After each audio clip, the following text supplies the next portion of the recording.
Okay, you recording? All right, so this is the Father and Son podcast. This is a new podcast that we're starting. I'm the father and he's the son. Correct.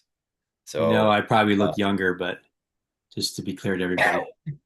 sure, sure.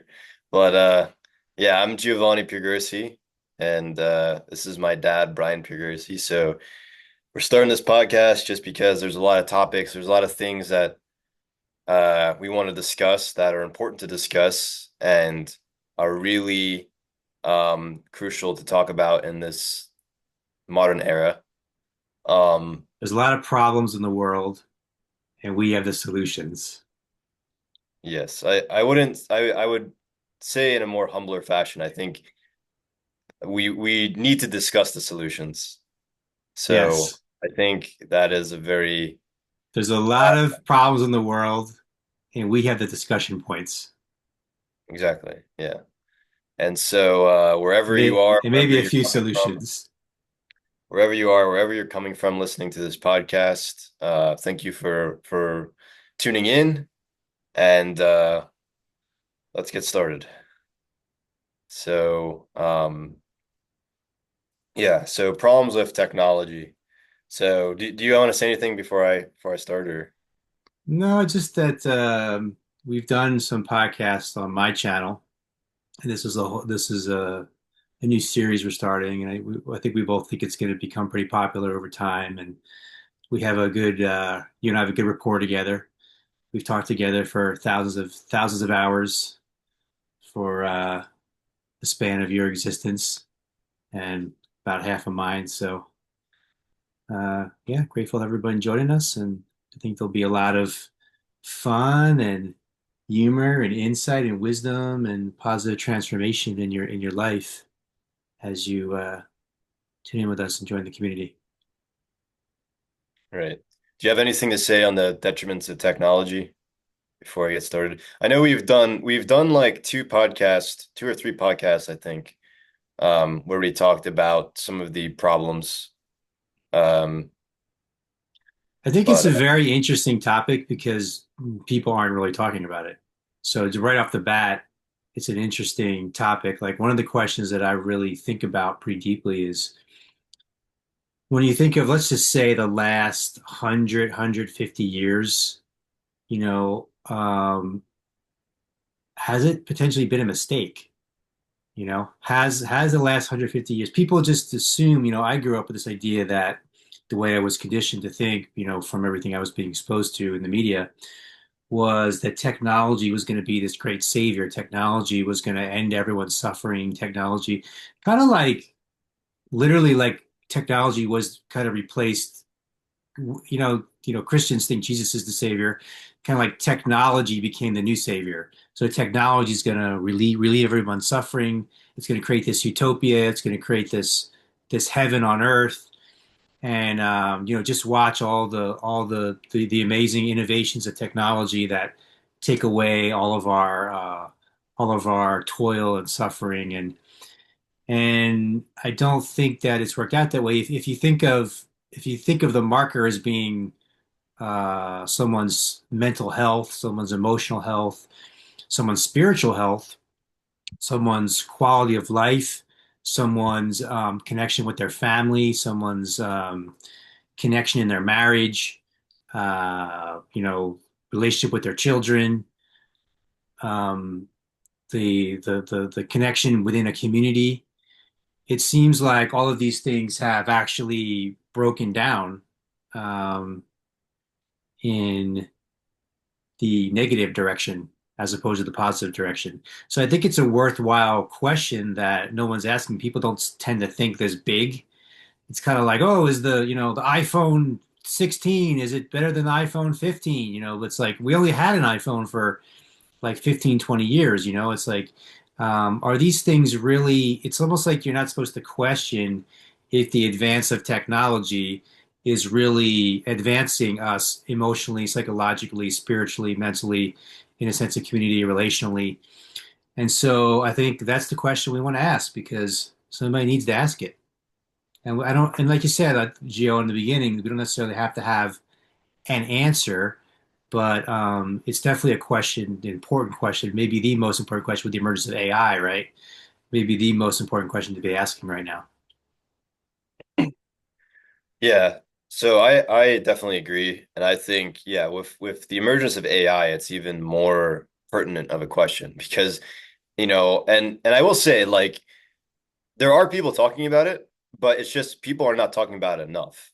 And like the public is not worrying about it enough because really you have people talking about it, but it's only like these like subcultures and these podcasts, a few podcasts are talking about it, but no one's making it as big of a deal as it needs to be because like we are being affected by technology right now. Like right now there's kids, next door to you, next door to me that are like on their iPads and stuff and their brains are developing and they're this is stuff that we deal with in our own like personal lives, whether it affects us, whether it affects our children, whether it affects family, friends, whatever, right? Like these are things that we were dealing with right now. And I think the reason why people are not talking about it enough is because technology is developing at an exponential rate.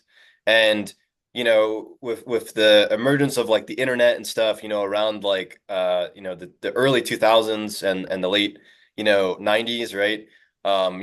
With a lot of these, like literally you could think just like 10 years ago, people weren't on their smartphones as much as they are now, like 10 to 20 years ago, like 20 years ago there wasn't even like a smartphone, it's like it's just crazy because like technology is advancing so rapidly. And I think what happens is that because it's advancing so rapidly, it's advancing faster than humans can even catch up to it. Humans can even understand it, right? And I think a lot of that also has to do with capitalism and it has to do with kind of the industrial revolution and like the technological revolution, all these things, right? Like a lot of these things are kind of just happening because of the economy and because things are just getting pushed out and we have a machine that's running. Like this machine is society, it's the economic system, it's capitalism and that machine runs regardless of whether we can catch up to it, regardless of whether it's detrimental, right? That machine's just running, right? And I think that's probably one of the biggest issues which we can dive into. Or I think that's probably one of the biggest issues right now is that we're not like stopping and taking a look at things and saying, hey, like is this actually a good trajectory, right? We're just saying like, okay, this is how profits made, this is what makes things more efficient, this is what is going to lead to things getting done in a way that's quicker and more effective and so forth. And like our society has put uh so much focus on what's practical and what's efficient and not enough focus on what's actually best for humanity.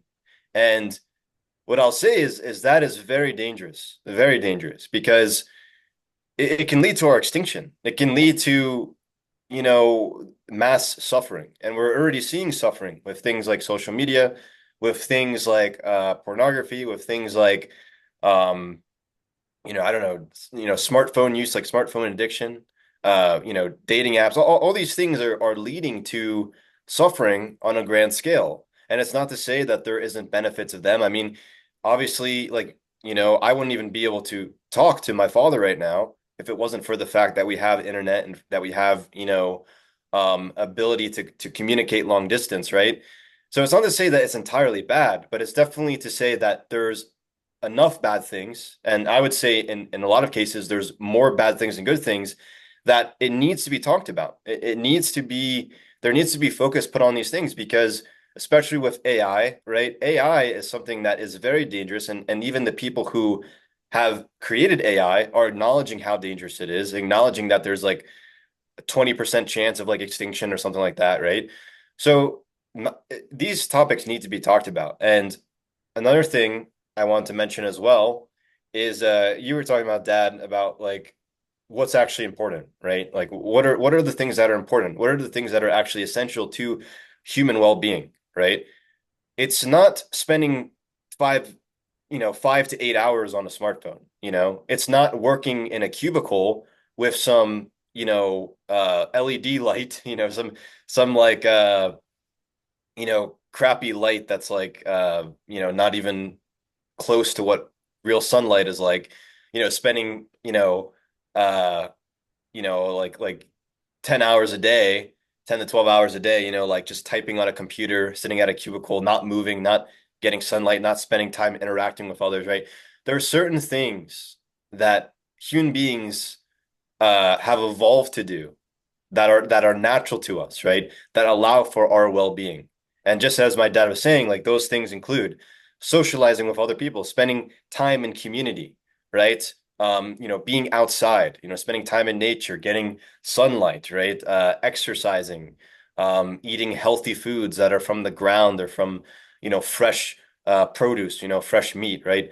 Um, there's other things too, just not having so much stress, right? Having ways to relieve stress, having some sort of spiritual connection, right? You look at the blue zones, like blue zones are places where people live past 100, people who are centenarians. Costa Rica, Sardinia, Italy, Loma Linda, California, Okinawa, Japan. These are all places where they're blue zones and people live past 100. And you see all these things there. You see the community, you see the healthy eating, you see the healthy living, the exercise, they're doing physical activity.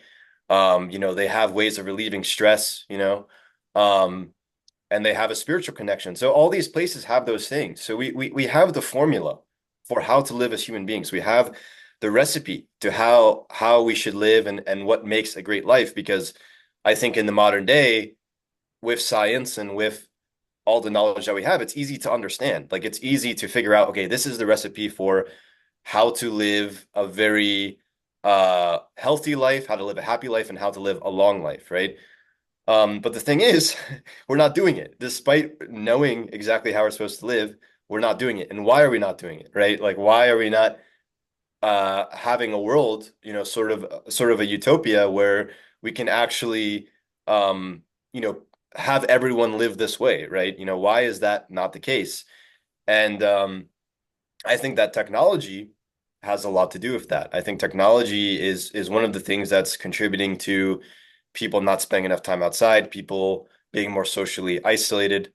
Um, I think it's contributing to a lot of there's addiction with smartphone and social media. People spend way too much time, on social media. And like I said, like younger kids are getting on it and their brain's still developing. Um, and yeah, I think it's a huge problem.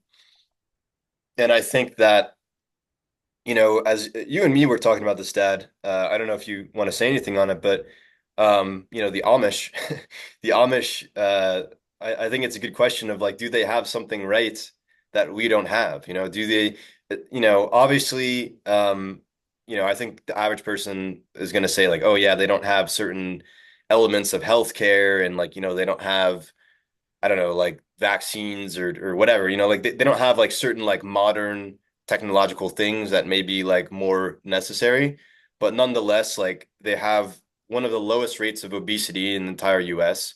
A lot of them are very happy, like they're not really like these like miserable people. They have like a strong community. They I think a lot of them find a lot of like meaning and purpose in their life, right? Which is another thing I forgot to mention, meaning and purpose. That's another thing that's very important to human well-being and something that we has kind of been taken away. But regardless, I'm kind of curious about your thoughts about that, Dad. Like, what do you think about like the Amish way of living, or maybe even just in a general sense, like kind of a way of living where there's not as much technology and it's more of like just this communal type living. Yeah, something that we've talked about and something that we're exploring, um, moving into as far as creating that, we call it the village, right? Creating the village for ourselves and for, family and friends and really whoever feels resonant as a model for other communities to emulate. And I think the kind of the one of the big meta themes that we should touch on that I think is noteworthy and important is that we were told that the technology was going to liberate us. know. And in fact, what's happened is the technology has made us all more dependent on it. And so this creates a real conundrum because I think anybody with common sense knows what you're saying is true. They know that well, you're gonna have a higher quality of life by, spending time with your wife and your kids, and spending time in nature and being outside and getting sunshine, and like splashing in the creek or the lake, swimming in the lake, or walking along the beach, and like having dinner together in person. And everybody knows that these things are create a higher quality of life, right?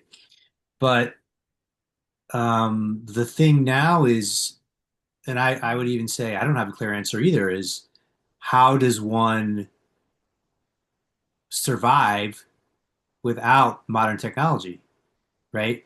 That's the real issue is like now we're a slave to the technology. So even if we want to get away from it, we can't, or it seems that we can't. Which brings us to the Amish, right? Because the Amish are the example in this Western world, in America, of people that are living outside that system. And if that whole system goes down, if the grid goes down, they'll be fine. Everyone else will perish within a few days, right? Most likely, well, a few days or longer. But they'll be fine. They're a self-sustainable community. And I think that's noteworthy, right? Now, I grew up just outside of Lancaster County. I grew up in Berks County, which borders Lancaster County in Pennsylvania. So I grew up near the Amish, and I think that made an impression on me, seeing them from a young age and seeing the two ways of life right next to each other. So the way of life that I grew up in the suburbs and the dependency on the technology and the superficiality and um, the commercialism, right? Compared to the Amish, who had this kind of like peaceful, grounded, timeless essence to what they were doing. Now, with that said, I'm not living like an Amish person, right? We're using technology right now to communicate. People are using technology to listen. So there may be some kind of balance there of how do we use the technology in a productive, healthy way and not use the technology in a unhealthy, destructive way for ourselves. So it may not be like a black or white extreme kind of a thing, but as is usually the case, a high order integration of the two polarities. Yeah, I think that's an important point because I don't want to make it seem like we're I idealizing this sort of Amish way of living because I've even researched about it and it's not an easy way of living. I mean, it's a lot of hard work. You're working from sunrise to sundown. It's very just very involved. There's a lot of rules, with the communities. Like there's a lot of things that you have to sacrifice. I think for the average person, um, the majority of people would not be able to do it. It's something that's just not really uh, easy, I think, for the average person that, does have technology and so forth.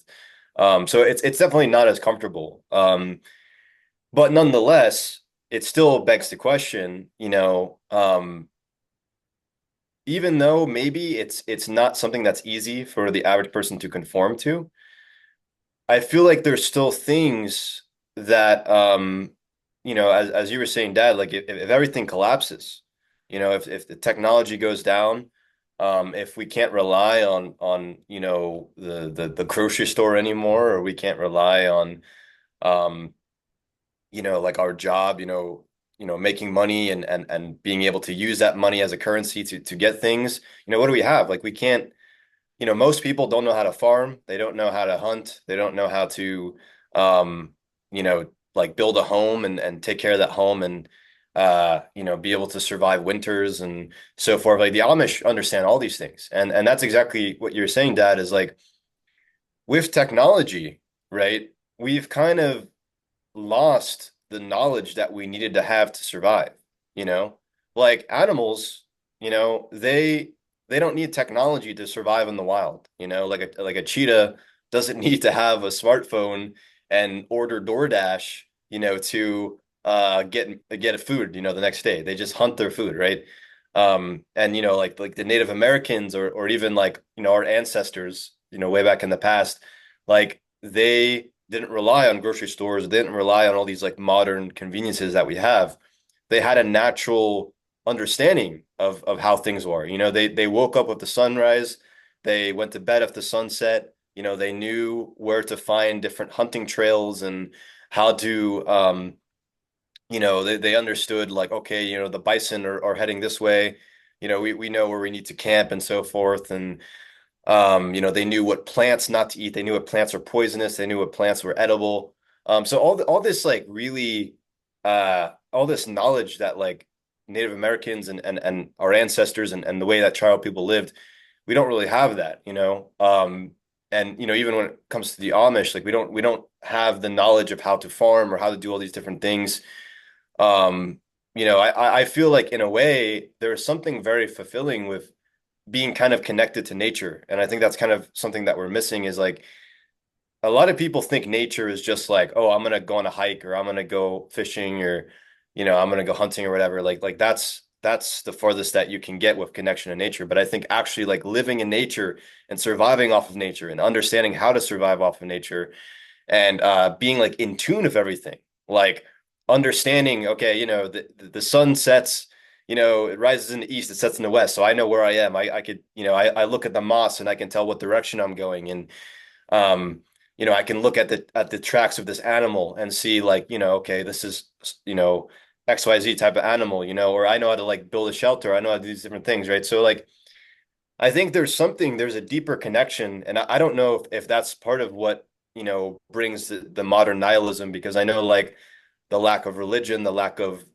and having an inherent meaning and purpose and all these things like that contributes to a lot of this modern nihilism that people have, which I think leads to a lot of mental illness. But I also think it's not being in nature, because when you're in nature, being in like just like a room, with like walls and um so forth. Like there's a reason why when you take a walk in the woods, your cortisol levels drop because you're surrounded, you hear the birds, you see the animals, there's all this like visual and audio stimulation, audio stimulation. And it's tactile too. You can like touch the plants and touch the trees, and there's all these different sensations. And I feel like there's something with that that's just like natural to being human, like being in that natural environment. And I think that, that's part of the reason I think why there is mental illness, because I think there's something uh to be said about like being in nature and being reliant on nature, and not like having everything just being convenient for you, because it's like, then what's your purpose, when AI comes along and gets super advanced, and I'm not saying this is exactly what's going to happen, but let's say in some future scenario, AI makes everything super easy for us, where all we have to do is just lay in our bed and AI will cook for us, it will do our chores, it will take care of us, it will massage us, it will sexually please us, it will, everything you want, it will be a companion, right? Every single need is met, right? But then at that point, it's like, what's the point of even existing? What's the point of being human if there's no purpose for us to serve, right? And that's like an existential question. That's like a very, I think, important question. But I think again, like there's a purpose to our, like human beings are a body, right? We're not a robot, we're a body. We're a body that has needs. We're a body that has like biological needs and there's certain environments that are suitable for the body, for the mind, for the spirit, and there's ones that are not, right? And so the thing that I think people fail to understand is that like we are nature. Like we're not separate from nature. Like the human body, like we're animals, And it's not to say that we don't have a soul or we don't have a spirit, but our biological system is given to us by nature.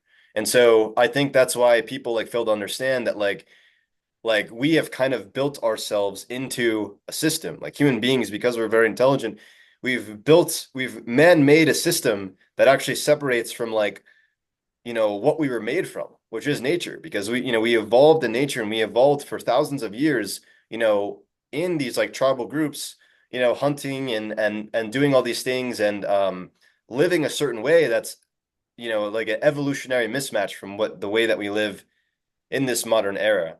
And so I think that when it comes to like the Amish or it comes to like tribal living or all these different things, I think that there's something to be said you know, about having that knowledge of how to live, having that knowledge of how to be self-reliant, having that knowledge of being self-sustainable and so forth. And when everything is just, you can just look stuff up on a smartphone, it's almost that human beings are dumber or not smarter. Like I don't think human beings are smarter than we used to be because, I read writings from people like 200 years ago. They use all these big words, and then you hear like the younger generation and they say like Riz or they say bro, like they use this slang that everyone understands, but it also like doesn't really mean that much, doesn't really have much context. And you just like read these writings from these people in the past. They're very intelligent, very smart. They understand the world around them very well. And again, like they can do math in their heads. Like they didn't have to rely on a calculator. They didn't have to look at a weather app. They could look at the sky and tell, okay, this is the way the weather is going to be. They could use like abacus or something, or they could do math, like complex math, like in their head, or they didn't have to rely on a calculator. They understood how farming works. They understood all these things. So in a lot of ways, human beings, I think, are much less intelligent than we were. I don't think we're as intelligent because, again, we're reliant on technology, we're reliant on the smartphone, and one of the worries, I think, with AI becoming so much of a more bigger issue, right, and something that's going to evolve even more, is once we get to a point where AI can, do literally everything for all the thinking for us.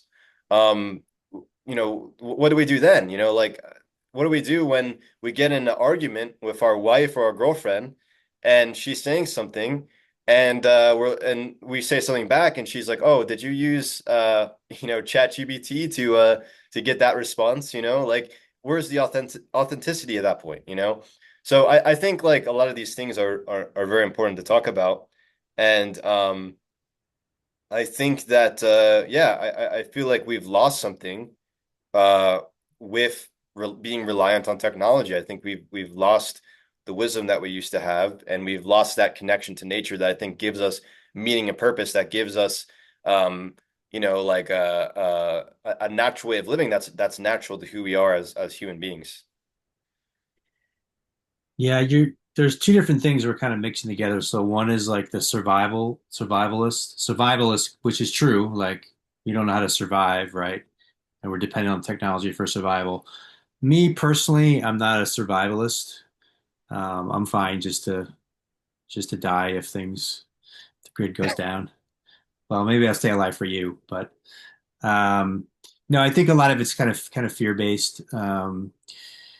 However, thriving, so there's surviving and there's thriving. So then you're talking about thriving, which is like this is the optimal way to live. This is the optimal, like, for health, for mental health, emotional health, psychological, physical health. This is the optimal way to live in connection with nature, in connection with other human beings, face to face, in the flesh, sharing time together with people you love, having intimate relationships, building trust together, co-creating together, working and playing together.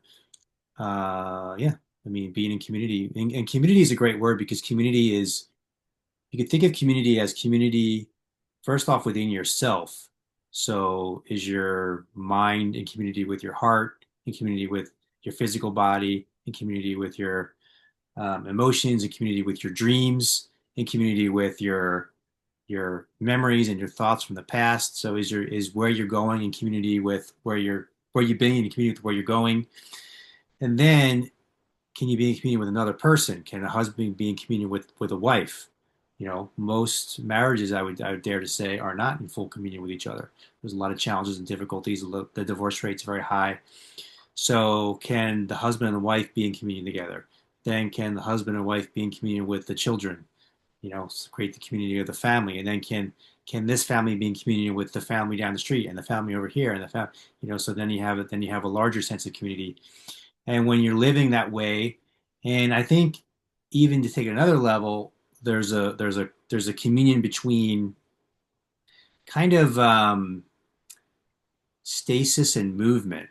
So um, kind of like if you stay home every day and you never go outside, you start to feel like bored and depressed and flat inside, right? And then if you're constantly like seeking something new all the time, continuously, you get exhausted and you get stressed and you get overwhelmed. And so I think that the proper dynamic of the community is that balance of being grounded and centered, but also open to innovation, open to change. So this is an important thing, I think, leading about technology is I don't think this, well, I know this doesn't mean that we're not open to innovation or to change or creativity or imagination. It's just, have we imagined things properly? Have we created things properly? Have we created and imagined with conscious intention in a way that's Charles Eisenstein, who will be on my podcast, The Circle, next week, calls it creating the more beautiful world. You know, are we imagining and creating in a way that creates a more beautiful world? And if the answer is no, then let's make a change. Let's do this differently. So that's kind of the underlying question. Right. Yeah, so there's a couple points there. The thing with survival and thriving, I think that they're kind of intertwined in a way because I think that human beings basically like for thousands of years we had to survive a certain way, right? And that's kind of the way that we evolved. And so in a sense, thriving almost is surviving. Um, not to say that, if we're in a constant state of fear and we don't have any resources and we're No, constantly I worrying. think I think I think if you're dead, right, then you can't thrive. So you have to survive first to be able to thrive. So they do go Yeah, together in that exactly. way. Exactly. So if you're constantly worried every day about like, am I going to get my next meal? Am I going to, because this is kind of related to that debate about like, does money make you happier? Because like a lot of people talk about, oh, does money make you happier? And the research shows that to an extent it actually does, but only once you get to like, a certain amount of income. I think now it used to be lower, but now because of the economy, I think it's like $100,000 a year or something, like six figures. Like once you get there and you're pretty satisfied with like your basic things are handled, your basic needs are handled. Um, then, there's not really a boost in happiness after that because your survival needs are met. But, a lot of people think like, oh, if I become a millionaire or if I become a billionaire or a trillionaire, then I'll be happy, and that's not really the case because, again, like you just need your basic survival needs to be met. But anyways, going back to that point, yeah, I think survival is somewhat intertwined with thriving, right? Not in the sense where, you're worried about survival every day, but in the sense that how we survive for thousands of years is also, kind of what we're used to. It's what our bodies are used to. It's what our minds are used to. Like the reason why nature is so attractive and so alluring is because we've lived in nature for thousands of years. The reason why community is so alluring is because we had to rely on other people to survive. We had to rely on other people to give us support and to so we could find a mate and all these things, right? So all these things, they were necessary for survival, right? They were part of what it meant to survive, right? And so that's why I think that thriving and surviving are in a way they're intertwined, right? In a way they're um, kind of connected in a way. And I think that of course, in the modern era, it's not necessarily about, returning to like, living like tribal living and just throwing away everything.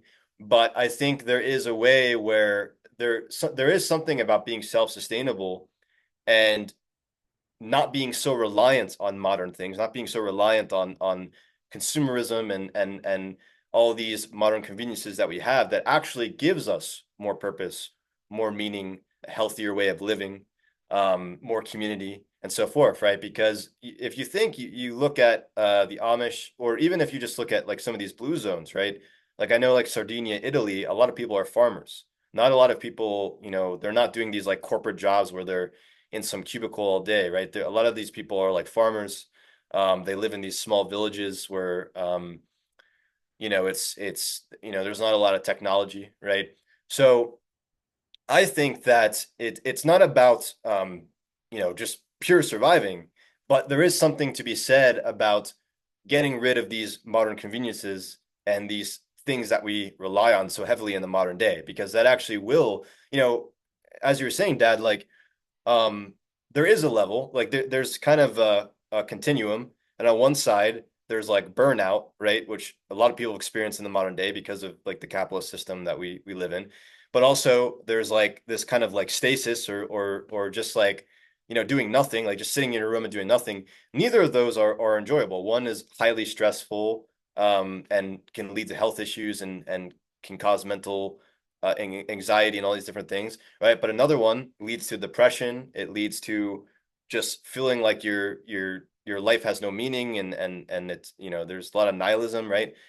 So either side is bad, right? But there's a middle point, and I think that middle point is there is because one thing I think that's interesting is you look at these like tribes in Africa and they actually don't do a lot. A lot of their day is spent just like laying around, a lot of their day is just spent just like chilling.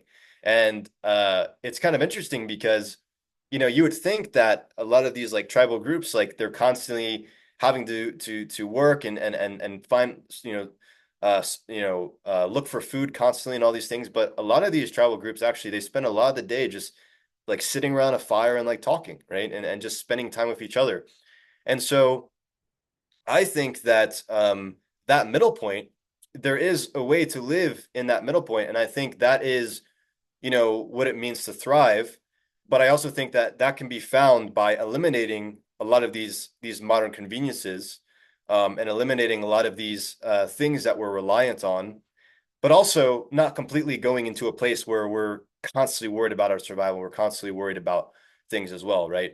And I think that's kind of the myth, is that these modern conveniences um, prevent us from having to work harder. And that's not the case, because I would say that in a lot of ways, the modern system actually makes people work much harder than our ancestors did, in a lot of ways. Like, working a job that's 40 to 50 hours per week is kind of crazy, and um, of course, like it's not to say I don't want to say, like the Amish obviously work very hard and so forth, and they do a lot of different things, but I also think like um there's a difference between doing some like manual labor that's actually good for your body, and maybe like doing some household chores or whatever that might be like taxing, but it leads to like healthy food and so forth, and then working some corporate job that's soulless and is putting money in the pocket of somebody else, where you find no passion in what you're doing. It doesn't lead to much except getting some money that you really don't even have a lot of time to spend on things that are going to bring joy and happiness to your life. So I think that's a difference that people need to understand.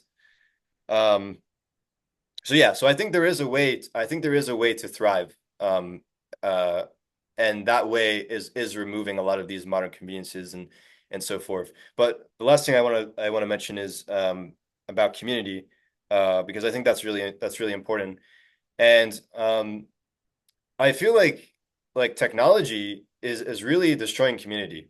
And I see this every day, like just going outside, like you think of like dad, like like my grandparents, your father and your mother's generation, they didn't have smartphones. They didn't have internet and stuff like that. And for them, like talking, conversing, that was like the way to connect. Like that was standard in their generation. That was standard to just sit around and like be with the family and talk, and at dinner you would have conversation, so forth, and even in your day-to-day job, you would say hi to the locals who would come by and buy stuff or whatever, like it was just very normal to like converse, and if things felt a lot more community oriented, even with like church attendance, right? Which is almost non-existent in the modern day, like especially in my generation, like a lot of people don't attend church, right?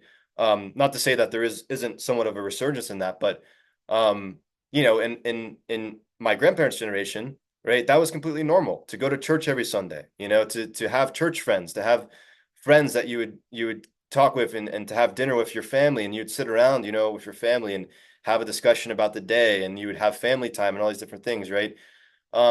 But nowadays, what I see is I see families and their kids, all their kids are on smartphones, and the parents are on their smartphones, and they're watching TV, and they're not paying attention to each other, and they're not talking to each other. And you go to these schools, and all the kids are, they have to have rules on smartphones because the kids want to use their smartphones in schools. And so we have this idea that in a way we're more socially connected because we have social media, and we can see each other's posts and so forth, but it's nothing compared to actual in-person interaction, actually spending time with people. And I know for myself in my own life, and I also see, I've studied the research on it, and I've seen it, experientially, that loneliness is extremely terrible, extremely bad, And the thing is, there's people who they might not be chronically lonely, but they still don't have a community. You can have a wife or a girlfriend, but if you don't have a community of people who share your values, who um, you can commune with, and have like an experience together, and talk about ideas and share ideas, and help each other and support each other, right? This is why I think, things like therapy and so forth, like why is there an uptick in people going to therapy? I think part of it is mental health, but also part of it is that people just need a friend. They need somebody to talk to. They don't have anyone to talk to. It used to be that you could go to like a church community, or you would have, friends or family that you could rely on, right? But in the modern day, because of technology, because of people are so like career focused, and they're focused on their jobs, and people are more isolated, like people are living in, small apartments and stuff. They're not in like a shared like village anymore, right?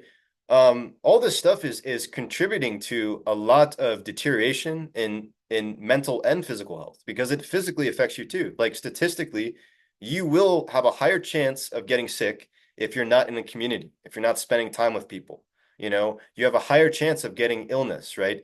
Um, and so I think like, and also besides just that, it's one of the main things that makes people happy is spending time in community, is spending time with friends, is spending time with loved ones. I mean, if you were to rank all the things that that makes life enjoyable, at the top would be doing things with other people, doing things with friends, doing things with a romantic partner, right?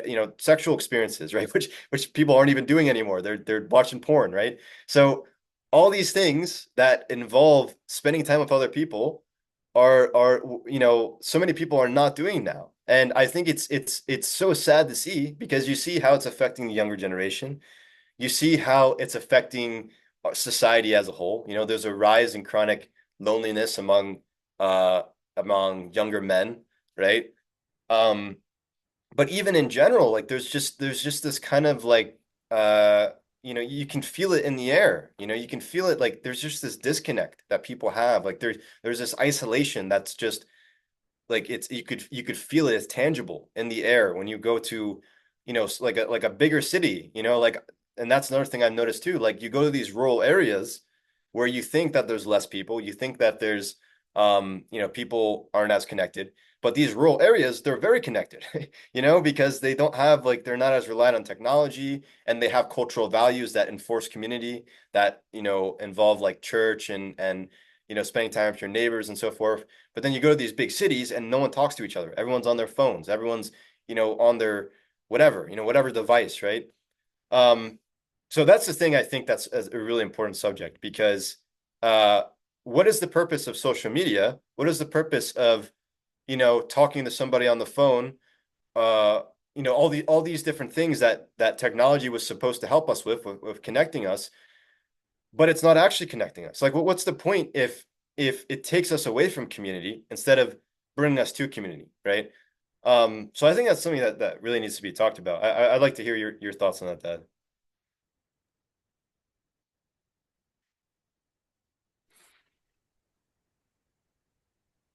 Well, yeah, I think we've established that there could be a higher quality of life with human connection and connection with nature as opposed to being on a screen. I think that that's something that is both um, self-evident and also scientifically proven. So I think the question is what to do about it, right? So you're using the word like eliminate technology, but like what does that mean, eliminate technology? Like the technology is still going to be around, right?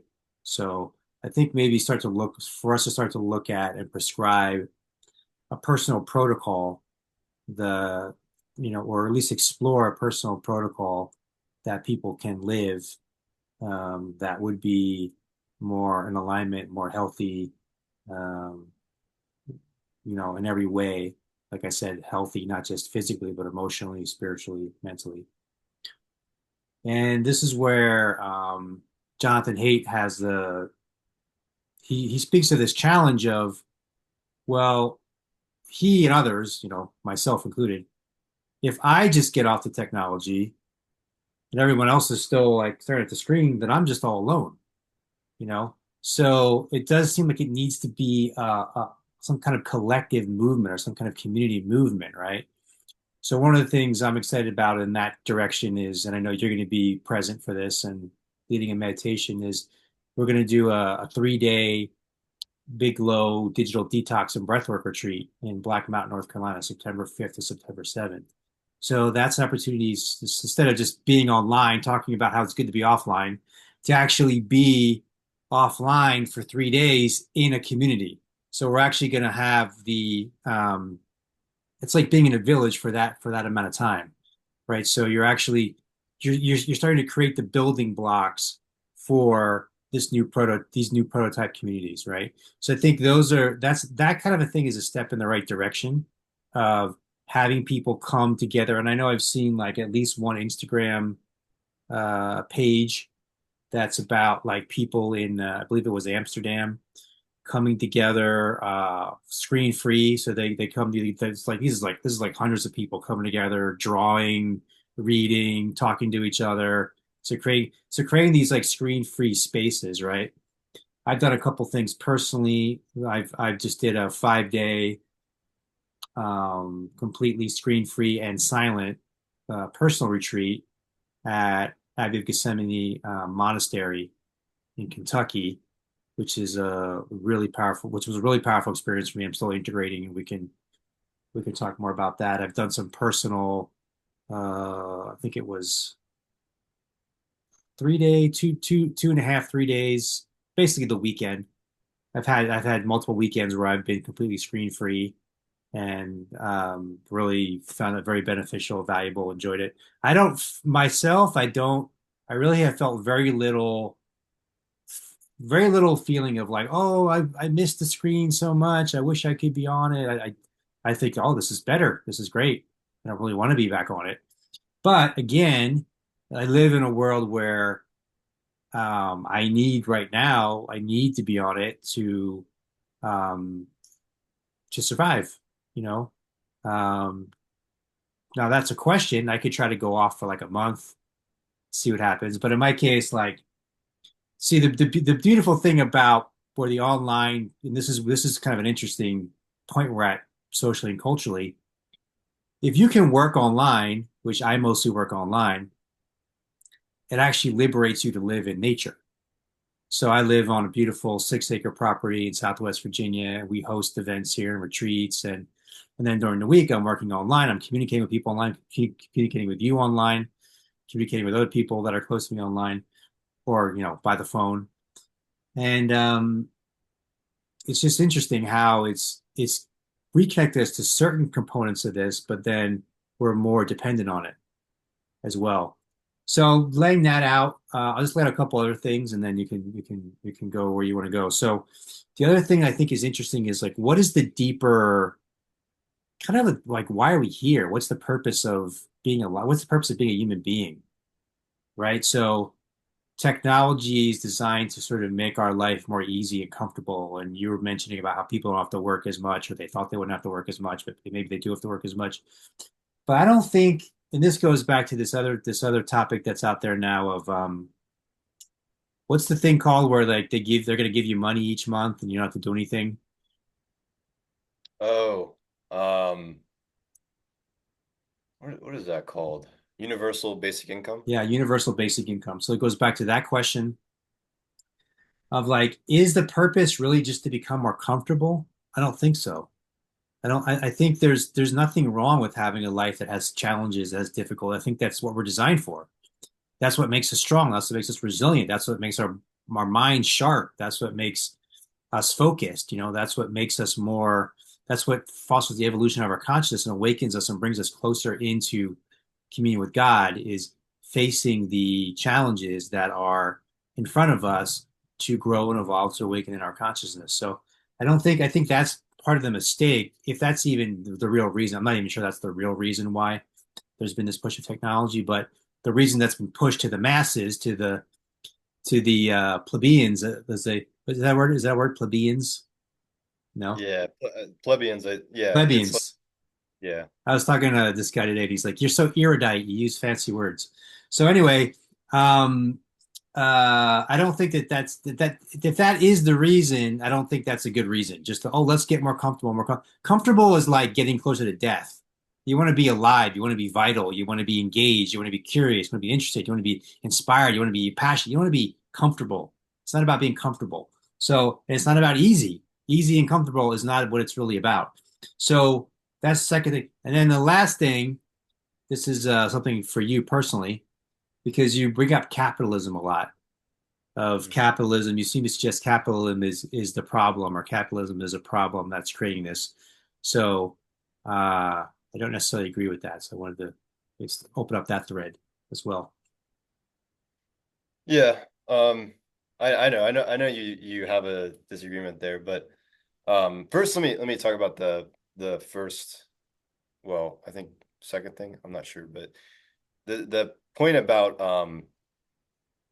basically not being comfortable, um, and also about like so basically the way I think about it is we have a mind and body, right? And I always told people that the biggest way of showing gratitude is not just saying thank you. It's not just showing that you're happy for the present. If somebody gives you a present on Christmas, and let's say it's a toy, right? It's like a toy truck or something. You're like, "Thank you. I really like this. I really like this gift. It's really means a lot to me." Right? Of course, that's a good way of showing gratitude. But what is the best way of showing gratitude? It's using the toy. It's playing with the toy consistently, right? Then the person says, "Oh, wow, they really do enjoy that toy. They must really be grateful for because they're using it daily, right? They're actually playing with it." And I think it's the same thing with, what God or the universe and nature has bestowed us with, which is a mind, a body, right, and a spirit, right? So if you're not using that, if you're not using your mind, if you're not using your body, you're not really grateful for what you were given. And I think the thing is in the modern world, because we're so reliant on these conveniences and being comfortable, right? As you were saying, um, that's why there's so much physical, mental, and spiritual illness because we're not actually utilizing what's was given to us to be utilized, right? It's like, what's the point of being given a body if you're never going to use it? What's the point of being given a mind if you're never going to use it, right? Like these things are gifted to us, and the mind is used for intellectual things. The mind is used for reasoning. It's used for solving. It's used for logic and planning and so forth, right? The body is used for moving things, for carrying things, for moving ourselves from point A to point B, right? So all these things have a purpose. And if we're not utilizing that purpose, if we're not doing that purpose, then there's no point to us being here. You know what I mean? like it defeats the purpose of being human if we're not actually doing the things that are human things, you know? So I think that's the first thing, right? And then also the soul too, which, I think that could be a topic for another podcast, but having spiritual development, right? Having a spiritual connection too, right? There's a reason why there's people that are so nihilistic in the modern day. There's a reason why there's pe people have so much lack of direction and purpose, and they feel like there's no connection, right? Because, I do believe, and I'm a little bit more on the agnostic side, but I lean more to the idea that there is a spiritual reality, and if we're not connected to that in some way, then that can be a problem as well. So all these things, right? If we're not utilizing these things, um, then it's a problem because they're meant to be utilized, right? Like, if we're not using our body, then we're gonna be turn obese. We're gonna have problems, we're gonna have physical illnesses. And the majority, I think, of health issues that you look at when you see Americans, and specifically Americans, because there are places where people are starving, there are places where people are malnourished and so forth. But you look at these like first world countries, especially America, like Europeans know Americans for like being fat, right?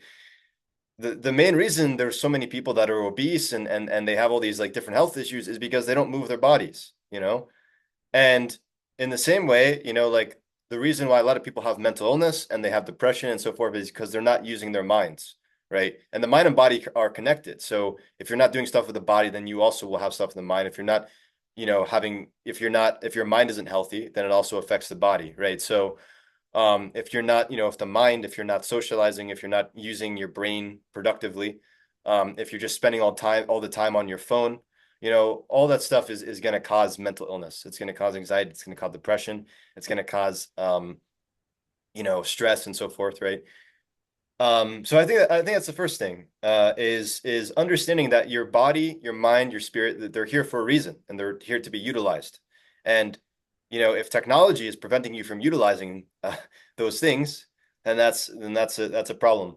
But I want to talk about your other point, about having a shared community where people are putting down their phones or so forth, right? How Because I think that the question is how, because you said like just eliminates technology, but like how does one do that? What does that mean? Kind of diving that a little bit deeper.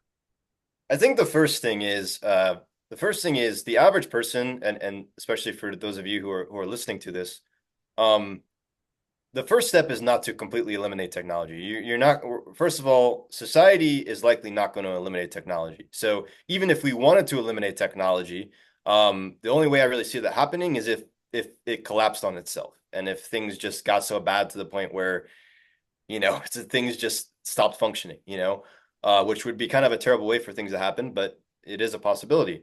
But I don't see that really happening. I see technology continuing to advance. I see things uh, continuing to move forward, whether it's in a positive or negative direction. It could go either way. Um, but there is a way for you as an individual to remove yourself from technology. And I think the first step is not to completely remove it out of your life, but to take small steps to, as my dad was saying, take periods of time where you spend time off of social media. Go on retreats where there is other people that you can be around, where they're not on their phones constantly, and in your day-to-day life, don't spend all your free time scrolling on your phone because it's not healthy. It's not good for your mind. It's not good for your body. Spend time with other people. Spend time taking care of your body, exercising, getting out in nature. Spend time reading. Spend time doing productive things, building a business, learning things, right? Traveling, whatever, right? Like spend time doing things that are actually human because, like living life and experiencing things of other people. These are human things to do. Spending time on your phone all day, like like a drone is not human, right? I don't think it's something that can be classified as a very natural thing to do. So I think that's the first thing is taking small steps in your own life to remove yourself off the screen, to remove yourself from environments where you're constantly on your phone. If you let's say you have a job, as my dad was saying, like maybe you have a job where you feel like, you don't get as much time in nature. You don't get as much time to enjoy the sunlight. You don't get as much time to socialize with other people, or maybe you're stuck in a, you're sitting down all day and like, you can't get any fresh air or something, right? If you have a job that's preventing you from doing those things, if you have a lifestyle that's preventing you from doing those things, then change your lifestyle, change your job, right? I know it's not an easy thing to do. It's not always something that you can do right away, but take steps to do that. Take small steps to start to remove, whether it's constant social media addiction or whether it's just not getting away from the kind of negatives of this modern technological lifestyle, right? Just taking small steps to move out of those things into a more healthy way of living, I think is the first step. Because, there's that quote with like, the change in the world begins with you. So if you start to take steps in your own life to do that, you're also going to find other people who want to do that. And then then communities can be built.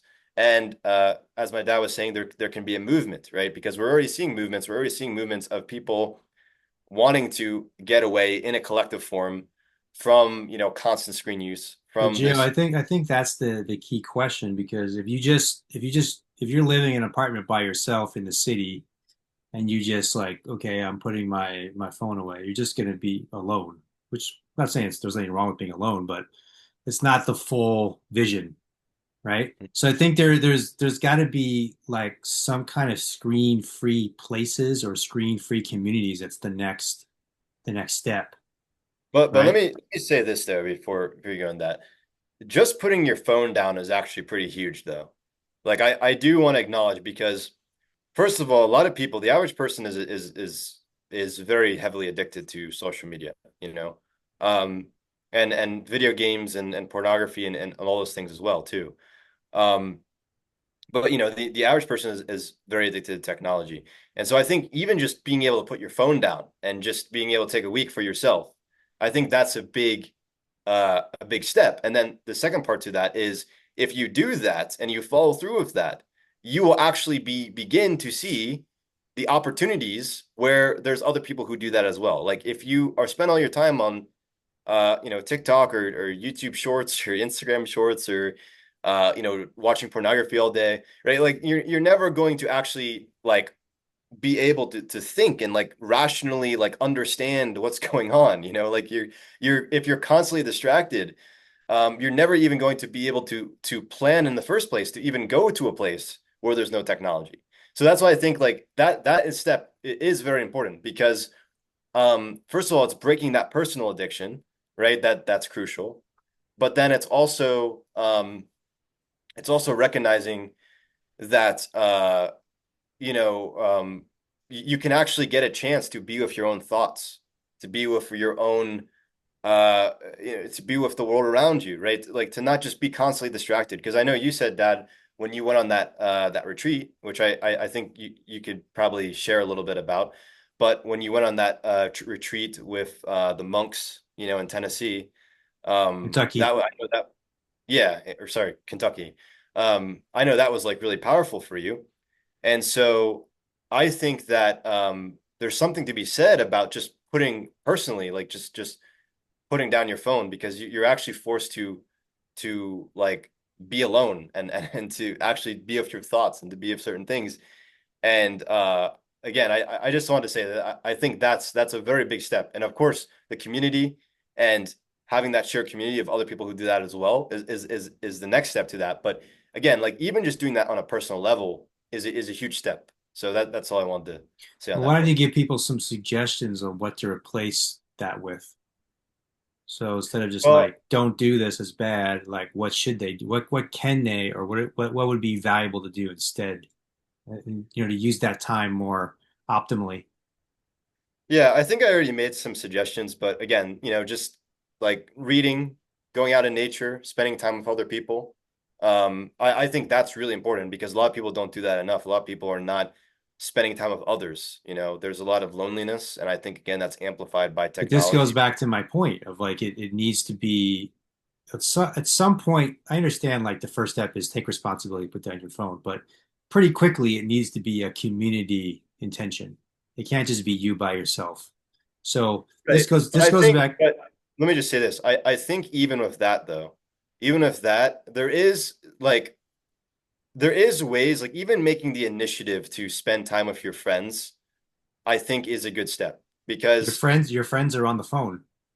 well, my friends are not. When I spend a time with my friends, they're not on their phones. So I think it's more so a fact of like either finding the right friends or even just having a conversation with your friend of like, hey, why don't we actually like just be together and just be, instead of being distracted, while we're together, right? Because, yes, I think the average person spends a lot of time on their phone, but I think they do that because they're alone. I think a lot of people do that because they're alone or because they want to be distracted and they're not doing anything. So if you actually make an initiative to hang out with your friends, if you make an initiative to like do things during in your day that involve not being on a screen, which is, it could be anything. It could be going in nature, it could be socializing, it could be fishing, hunting, whatever, right? Uh, I don't know, skydiving, whatever, right? Um, a lot of those things don't involve a screen. So it's just taking those initiatives to do those things, right? To spend time with other people. That I think it starts to it's the first step to getting in a space in a lifestyle that you can have where you're not spending so much time on your screen. Um, but yeah, that's all I was gonna say on that. Yeah, I mean, I think that's what I'm saying is like screen-free community, screen-free spaces, and first it can be like going for a walk together for 45 minutes. But then there's things that we've started to talk about, which is a step beyond that, right? And it's a necessary step beyond that. So it's not just like, okay, I'm gonna get off the screen for 45 minutes, maybe, one day a week or something. It's more kind of a new culture, like the next. See, one of the things we talk about is interesting is how there's going to be a fork in the road, or maybe there's already a fork in the road starting. The people Mhm. that are kind of all in on the screen and just get consumed by the screen, and then people that choose to um, basically stay human, really is the way to say it.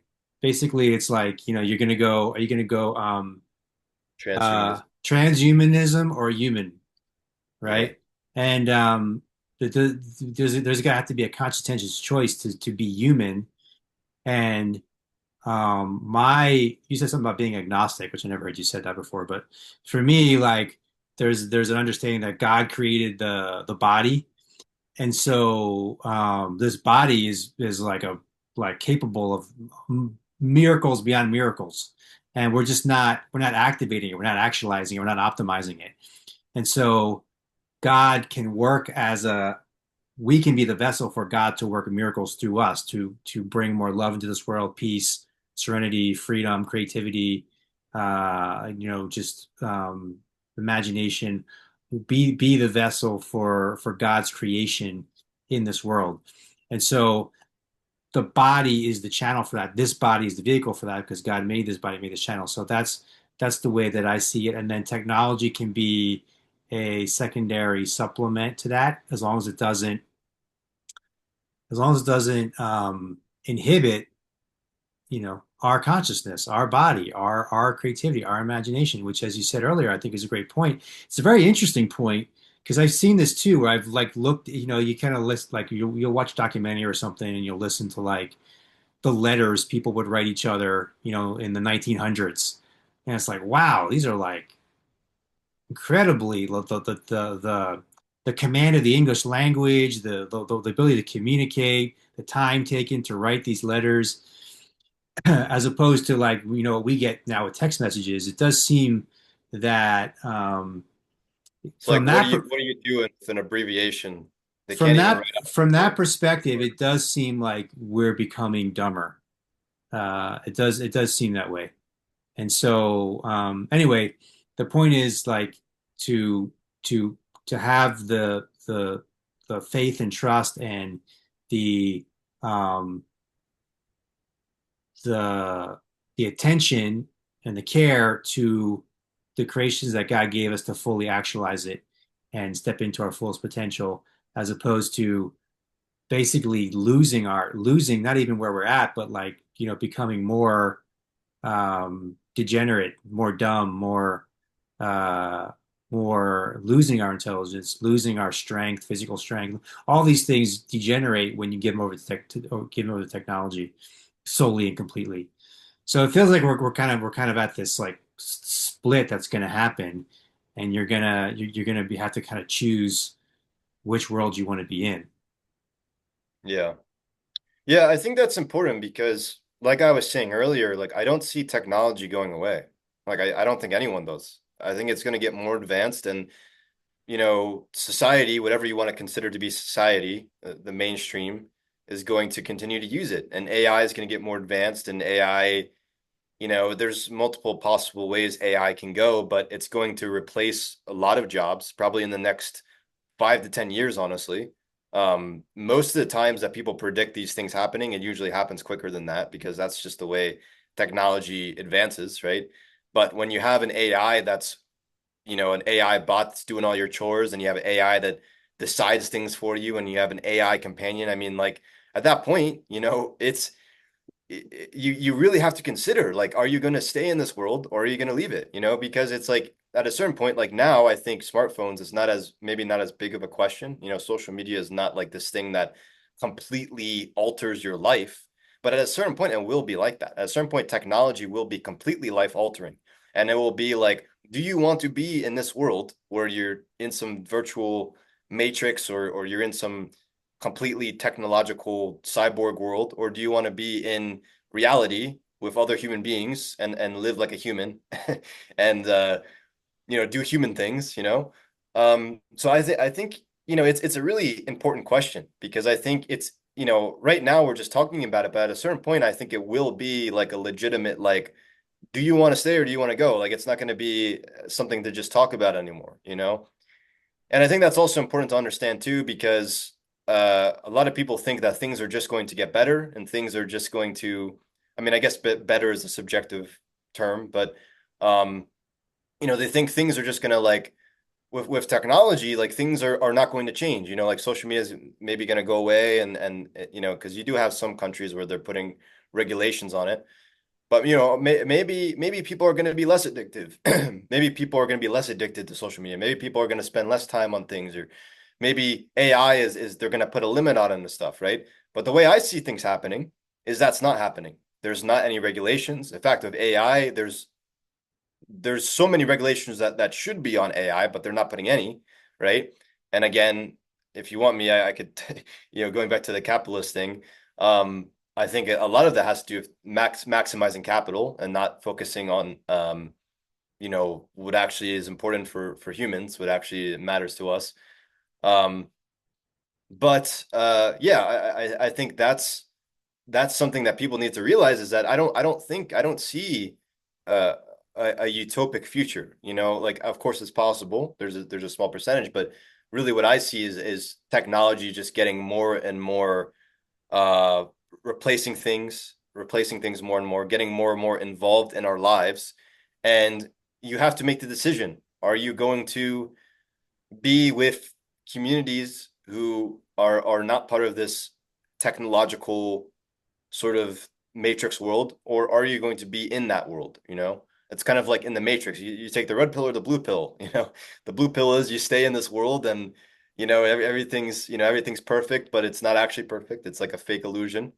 Or you take the red pill and you see reality for what it is. You see that there's this technological thing going on, and it might be a little bit harder, it might be a little bit uncomfortable, but it is like the natural way of living, right?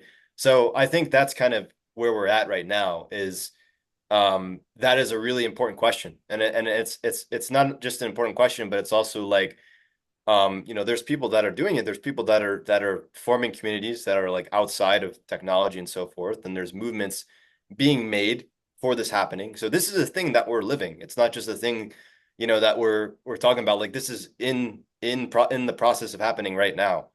Um, And I think again, as you were saying, Dad, like I think there's a difference because I was saying, these are things you can do in your day-to-day life is like, make time to spend time with friends and do things that aren't on a screen.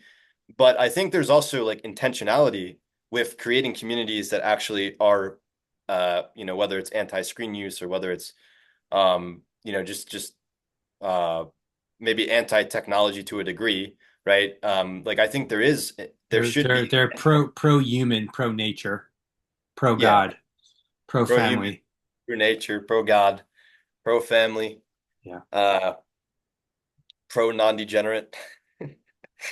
But yeah, I think that's something that is important is having intentional communities that are created where people are moving away from those things. And I know, you and me, Dad, we talk about this like creating a community like this, and I think that's something that is kind of in the works.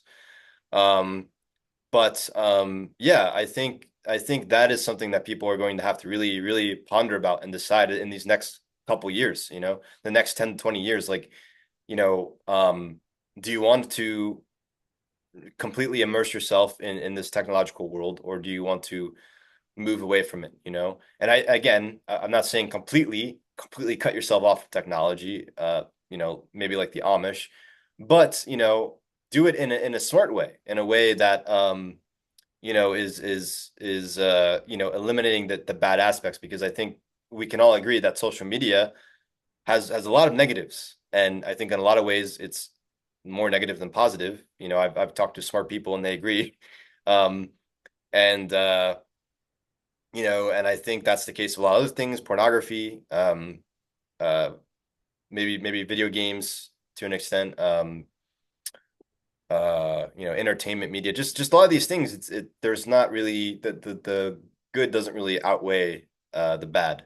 And so I think it's really comes down to that question of, do you want to stay in this? Do you want to take the blue pill, or do you want to take the red pill? So yeah. Yeah. I think that's a good resting point for episode one, and we pick it up chapter two and episode two. Continue. Yeah. Yeah. I think we went over a good amount of stuff.